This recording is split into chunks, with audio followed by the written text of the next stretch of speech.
Hello to all of you. Today we are going to discuss the case studies in individual sport, Unit 2. By the end of this presentation, you will be able to familiarize yourself with case studies of sexual harassment in individual sports, mainly in Greece. Get informed about initiatives taken against sexual harassment in Greece and think about the need existing in making concerted efforts to protect athletes' individual sports from incidents of sexual harassment. Irini Daniel, a Greek champion in track and field in heptathlon, found the courage to share her own story, speaking in a news bulletin, that is Mega News is a Greek center, TV center. The athlete and personal trainer referred to the tragic experience he had experienced from her federal coach. Mrs. Daniel thanked Sofia Bekator, who paved the way for courage, and all those who then opened their mouths and hearts, and, as she stressed, she felt that she had to do it. He's still a coach. He will see me. He will learn it. He must not do it to other children, too. I was 21. I had changed coach. The first day he told me we will go to the locker room, and he said, "I want to take off your clothes to see your body." I took them off. He told me, "From now on, you will only listen to me. I will only feed you." He told me, "I will take you," and he spoke vulgarly. So the next day, he told me to come to my house and asked me not to be there with my boyfriend. I told him it was not possible, and then I saw him under my house, and that was the time when I decided to stop training with this coach. I only told it to my friends, not to my family, so that they would not be upset. I have heard he was a humanized guy. If I did not set limits for him, he would go further, and he showed it to me along the way. He was aggressive because he did not get what he wanted. I told him, if he did not leave me, that I would report him. I always said to myself that I want to be punished. Χρυσοπηγή Devezi is now a retired Greek athlete who competed in the triple jump and long jump.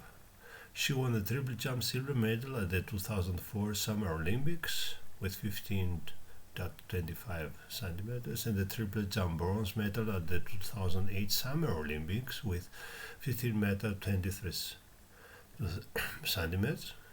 At the 2004 Summer Olympics semi-final, she set a Greek record of 15 meters 32 centimeters. So the former athlete claimed that she herself had been the victim of sexual harassment at the beginning of her career. I have something to tell you that I have never said in my life.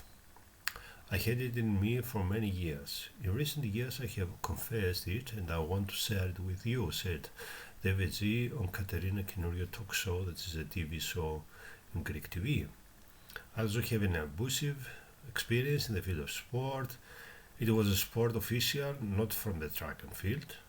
When I went to Athens, a girl from the countryside who did not have the cunning to think that someone would approach me to take advantage of something from me.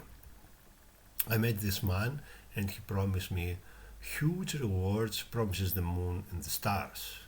It was before the Olympics, the 2004 in Athens. I was an adult, but I did not have the experience. I was still a girl. I was not a woman. He promised to give me a nice life, to take me from Waka, to rent me a house. Waka is the place who athletes from countryside living in Athens when they have to do their trainings. I saw him as my father. One day he had called me to his office to talk about sports, and at the same point he squeezed me, went to touch me, took off his pants and threw me on the couch. Luckily God helped me and his phone rang and I tried to escape. At that moment I did not know what to do. I was frozen. I had experienced all this to a bad degree, and where can I say it? He was married with children, and the reason I did not say so was because I respected his children and nothing else. I met him constantly. I saw him and I wanted to drown him. I met him and he pretended that nothing was happening. I could not tell my parents. I said that the coaches do not want me And I will go back, he said characteristically. Cases of sexual harassment among male athletes appear to be an under-researched area. There is also inadequate knowledge about same-sex harassment, females to females, males to males, or females to males. So sexual harassment in sport can be a form of learned behavior, as some researchers pointed out. Is that true? What is your opinion actually about that? It is our duty to change the circumstances that allows such behavior that must occur on main levels. Is that true actually? What is your opinion? Think about that. It is a fact that people who sexually harass in sports must be held accountable, but so must the institutions, the organizations, the structures that contribute to harassment by creating environments that perpetuates the harassment of the weak. Is that true? What is your opinion? A voluntary consent by the athlete in such a relationship, and we're talking about athlete-coach relationship, is our suspect, given the fundamentally unequal nature of the relationship. Such a relationship can also cause a conflict of interest. How can a coach fairly actually judge an athlete with whom he or she is having a sexual relation? Moreover, other athlete coaches may be affected by such unprofessional behavior because it places the coach in a position to favor or advance one athlete's interest at the expense of others and implicitly makes obtaining benefits contingent on consensual and or sexual favors. Furthermore, consensual relationships between minors and coaches often violate state criminal statutory rape laws.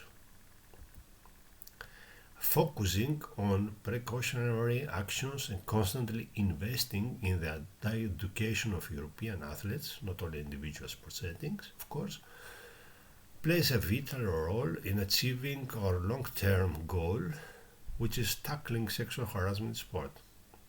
Therefore, specific planned European action is needed to effectively promote moral values and respect for human rights in sport, so that everyone can participate and enjoy the benefits of sport without being the victim of sexual harassment and abuse.